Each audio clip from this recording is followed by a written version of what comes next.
Welcome back, Mike Stone from 97.1 The Ticket here with an assortment of colors. You know, I change every week. Sometimes I'm Natalie attired in a nice suit, and other times not as much. Keep me guessing. Yeah, exactly. I like it.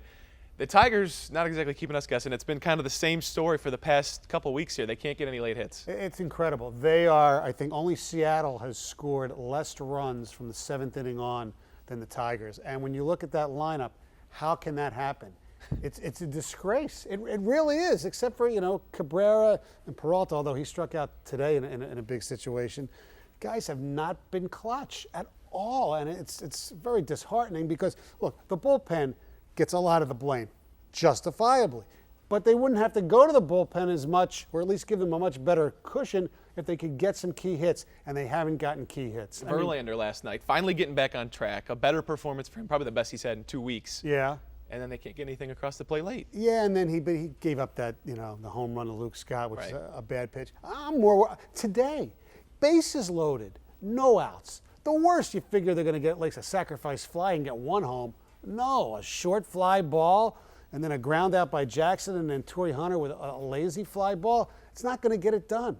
And maybe the fact that they're now tied for first place with Cleveland, maybe that'll get something up there, you know what, and say, you know what, I know we're only halfway through the season, and I know last year and the year before we were in much worse shape, but it's time to get going here. It really is. It's a red flag, and the only time you leave confident after watching a Tiger game is when Scherzer pitches, who has been the closest thing to brilliant that baseball's had this year. But he seems like the only guy, other than Cabrera maybe, locked in kind of a postseason run this early. And he's the one guy that they're actually getting runs for. Yeah. Nobody else they get runs for. You look at the stats. Oh, they have a lot of runs. Well, maybe they don't, because they score 6 or 7 one game, and then they go 0-1. I mean, they scored 10 runs against Tampa these 3 games. Yeah. And now they go to play Toronto, who's been pretty hot lately. Reyes is back.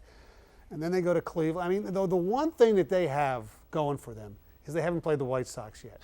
And I think they played 19 times they'll play the White Sox. I mean, that's good. They have that in their cap. But you can't just depend on the schedule. But Nebraska's got to make a move. And as much as we want them to shore up the bullpen, which they do, they got to get somebody in here who can hit. I don't know, besides... At what position do you go? Because, I mean, catcher would be the biggest thing for me. You get a guy to fill the spot for Avila because, oh, by the way, he's still in Toledo on his rehab stint. Yeah, Pena's been okay, but he can't catch every day. He's not an everyday guy. Here's what you got to do. Take a chance. Bring Castellanos up. You see all these other young guys, Will Myers for Tampa, we got to see. You see guys all over baseball, young. Give them a chance. I mean, look, they do miss Tuiasosopo, but you know what? Bring Castellanos up. If he can't hit, then you send him back down. Dirks has been horrific. Yeah. They got the talent. I think you go with what you've got and let it ride for a little while. I don't think it's an immediate... You got a month to the trading deadline. That's about it. You can do things afterwards, but they need to get something going here. Kentavious Caldwell-Pope. Is he the savior the Pistons have been waiting for? No, he's no savior at all. And look, I think Joe got a lot of heat for, and we talked about this last week. Right. Personally, I had no problem with it. I didn't think point guard was their biggest problem. I agree. Trey Burke would have sold tickets. That was the easy thing to do. I wish that they would have traded up and got McLemore, because I think McLemore is much better than Kentavious Caldwell-Pope. So who knows? We have to wait and see how the offseason plays out with free agency and trades. But if they can't really do anything big trade-wise or free agency-wise, it's going to be another year of being in the lottery, because Joe has to do something here. I like Iguodala. I think they've got the room. They've cleared this space. They knew that this year was going to be a year they could make the move. I think J.R. Smith's way too much money, and he's too much of a head case. I don't think Josh Smith is coming here. I agree. And I think Iguodala is the kind of guy that if you put him in that lineup, he doesn't solidify you as a playoff team, but at least gets you some respect. Right. He's exciting. I'd love to see them somehow make a trade, and if I said they don't need a point guard, but if you can get Rondo or even Bledsoe, then you would give up a Brandon Knight or maybe a Greg Monroe.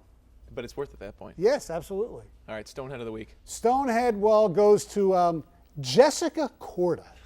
Now, she ended up playing much better in the U.S. Women's Open. I usually don't give Stoneheads to chicks. However, she fires her caddy halfway through round 3.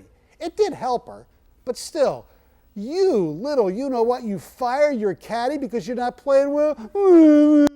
Stonehead-esque. I should have left the interview halfway through. You should have just fired me. Exactly. For not wearing too many colors. I went kind of bland tonight. Yeah, you got some nice socks on. I do have some nice socks. Yes, you do.